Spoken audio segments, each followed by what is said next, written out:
Yo, NBA fans! Nabasag na ang lose streak ng Warriors bago pa nakakuha ng panalo. Sobrang unexpected pa ng magic bunot nila, nakakuha ng halimaw. Nakahanap ng bagong ipa-partner kay Curry, ang lakas sa ilalim. Tuwang-tuwa si Steph. Pag-usapan natin yan, kaya wag na natin patagalin pa. Tara na, let's go!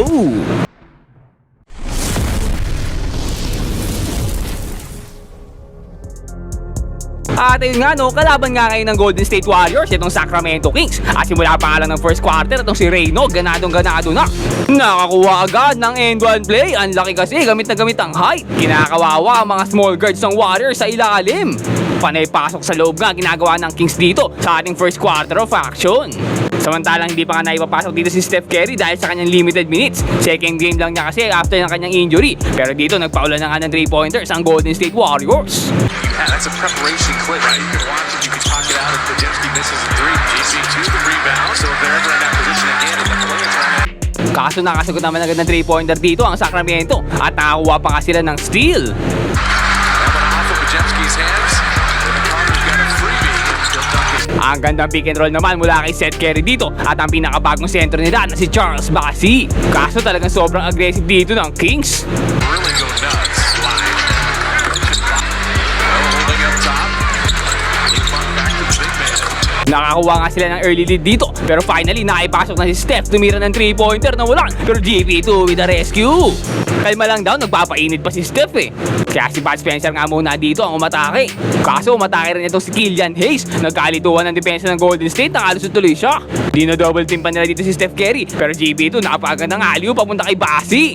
Wala pa nga nai-score dito si Steph Curry pero D'Anthony Melton nakakita na si Steph for 3. Bang! Sabi sa inyo nagpapainit pa eh, kalma lang kasi.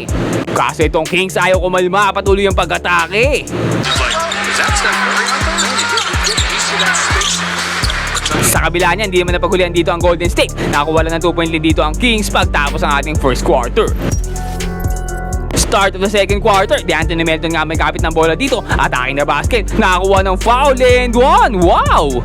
Kaso nabura agad ng 3-point play na yan ang corner 3 mula dito sa Sacramento. Pero speaking of 3-pointer, Podziemski dito nakakuha ng pwesto. Pinalipan ng defender niya sabay pull up sa 3-point line. Ang ganda pasa pa dito kay Melton. Melton umaatake ulit pero this time alley-oop naman kay Bassey. Grabe, hindi mapigil sa ilalim ito si Charles Bassey ah. Case dito umaatake na naman. Nakita pang open ng corner 3-pointer. Aray ko po, muntik pa nga iluwa. Pero Melton at Bassey hindi pa tapos dito. Napakatinding pick and roll action.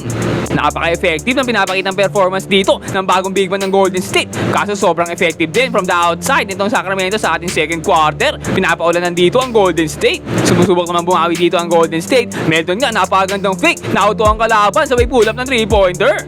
Pinasok na nga ulit dito si Curry. Nakita si Melton at Melton with an alley-oop pass kay GP2. What a play! And here comes the Warriors. Steph Curry nga dito niya double team. Nakita si Draymond Green. Draymond naman with a nice bounce pass para dito kay GP2. Anong height mo? Draymond to Curry connection naman dito. Napaganda screen mula kay GP2. Sumabit pa si Curry. 3-pointer plus the foul. Nagbilang pa si Steph. 1, 2, 3, 4-point play para sa kanya. Napakatindi. Welcome back talaga Steph Curry. Dumagdag pa ng 3-pointer dito itong si Podziemski. Pero parang nabitin na ata si Steph. Siya ulit kumuha ng bola dito. Dalawa defender. Sumabit ulit. And one na naman. Another 4-point play para dito kay Steph. Grabe ka talaga, idol. Ibang-iba talaga ang Golden State kapag nandito ang kanilang star player, Steph Curry. Dito nga, pinaglalaroan pa niya ang kanyang pagkain. Pinaglalaroan ng big man na si Reno. Inatake pa. Dalawa defender na malaki pero pinanis pareho. Giant Slayer. Nagbintis naman dito si Curry. Pero grabe to si Charles Bassey. What an effort sa ilalim. Ang lakas. Hindi man pumasok tira niya. Napaganda naman. Napunta kay Bud Spencer for another 3-pointer. At tatambakan na nga nila dito ang Sacramento. Nakakuha ng 13-point lead ng Golden State pagtapos ang ating second quarter.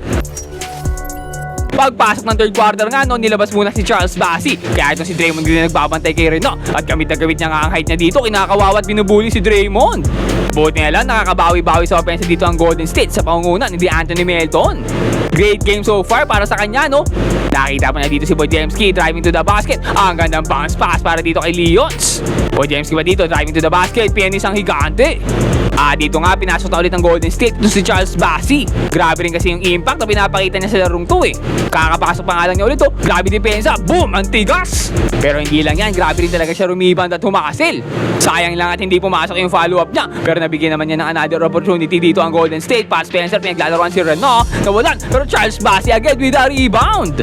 At talagang he's doing it all. Screenplay para dito kay Melton, sabay takbo sa ilalim. At alley-oop naman mula kay Melton, grabing play. Napa-timeout bigla itong Sacramento eh. Napakatindi kasi itong si Charles Bassey.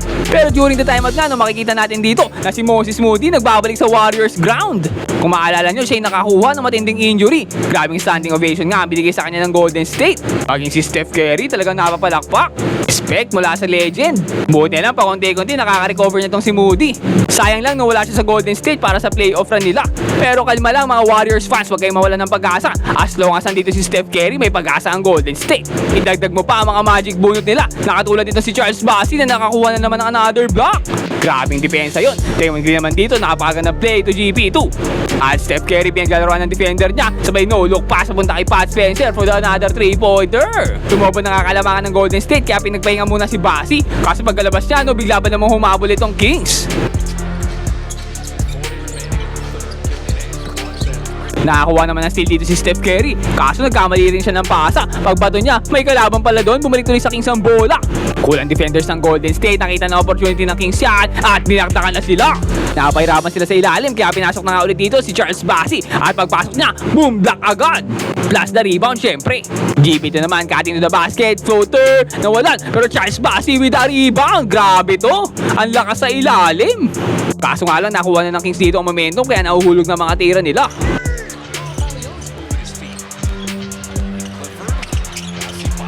Killian Hayes dito may kapit ng bola. Last few seconds. Pinasayaw si Pat Spencer. Between the legs. Sabay pull up from the 3-pointer. Bang! At bababa na nga ng Kings dito. Ang kalamangan ng Golden State sa 4 pagtapos ng ating third quarter.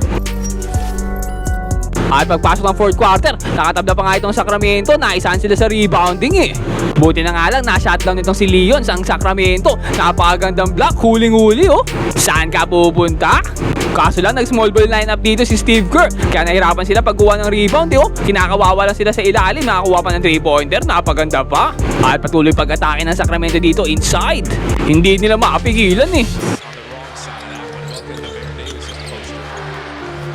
Pero bago patuloyan lumaki kalamangan, ito na si DeAnthony Melton with the back-to-back 3-pointers. Kaso nga lang talagang hindi gumagana sa depensa ang small ball lineup dito ng Golden State.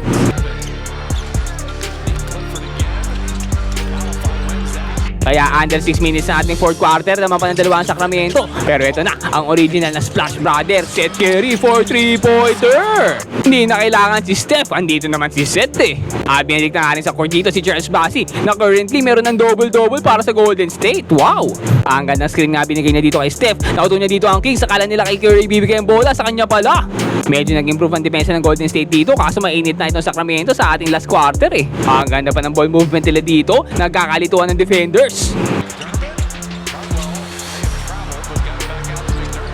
Lamang pa nga rin dito ang Kings pero wag daw kayo mag-alala dahil ito na si Steph Curry with a catch and shoot. Ayan na! Kinakabahan kayo masyado and dito pa si Steph. Nakitabla na nga niya dito ang laro. May step back 3-pointer pa. No good. Pero grabe parang may magnet yung bola. At nakita pa nga niya dito si Podziemski. Podziemski naman dito. Pinalipad ng defender niya. Pumulap ng 3-pointer. Sinecure na nga niya ang panalo para sa Golden State. Steph Curry dito. Tuwang-tuwa. Sinayawan na ang Kings. At ayun nga, no, natapos ng laro sa score na 110-105 in favor syempre of the Golden State Warriors. Second game back ni Curry, konti-konti nakakapag-adjust na. Nakakuha nga siya sa larong to ng 17 points, 5 rebounds and 2 assists. Samantalang ang kanilang bagong big man na si Charles Bassey nakakuha naman ng 14 points, 12 rebounds, may kasama pang 2 steals at 2 blocks, double-double ang halimaw. Pero ang best player of the game nga para sa larong ito ay walang iba kundi si DeAnthony Melton na nakakuha ng 21 points, 4 rebounds and 5 assists. Bago pa, nakapanalo ulit ang Golden State. Ang tagal kasi inintay si Curry eh. Napakadami rin nilang naging injury. Sa kabila niya no, pasok pa rin naman sila sa play-in. Pero kayo, ano sa tingin nyo? Tingin nyo ba kakayanin nila makapasok sa playoff sa lineup na to? Comment down below and mag-subscribe ka na rin sa ating channel para lagi kang updated sa mga latest NBA happenings. Ayun lang for today. Peace out and God bless.